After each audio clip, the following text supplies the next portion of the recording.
Welcome back to the LaxAllStars Dye Lab. Today we're going to go through a number of the different options that you have when it comes to heating water for dyeing a lacrosse head. All the different tools you can use, plus. I'm going to talk a little bit about dye safety. So first things first, we'll check out some of the pots and pans you can use to dye.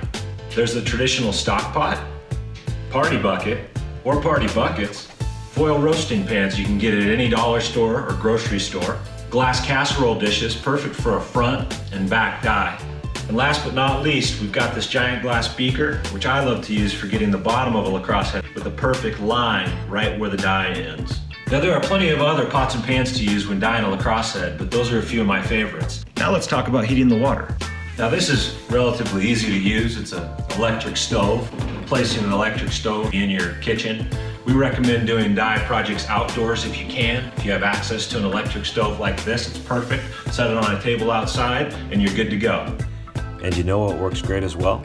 A handy dandy stove top. Now we've got the almighty camping stove. Propane fueled, 3 grill spots, and wind guards. Perfect for your outdoor project. And so is your standard barbecue. It's one of my favorite things to use. Now this is one of my personal favorites, the Innova Circulator.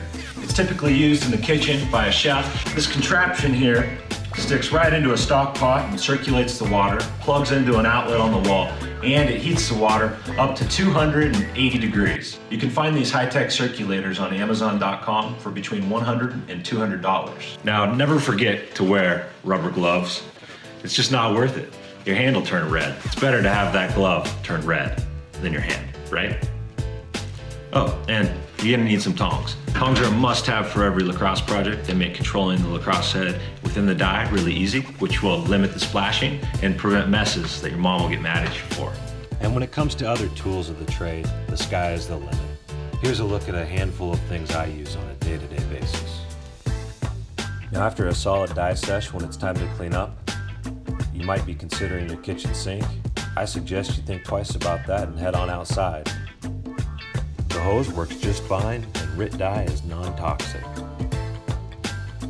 RIT dye cleans right off of pots and pans with ease. That's it from the LaxAllStars Dye Lab, brought to you by RIT Dye, and dye more lacrosse heads today.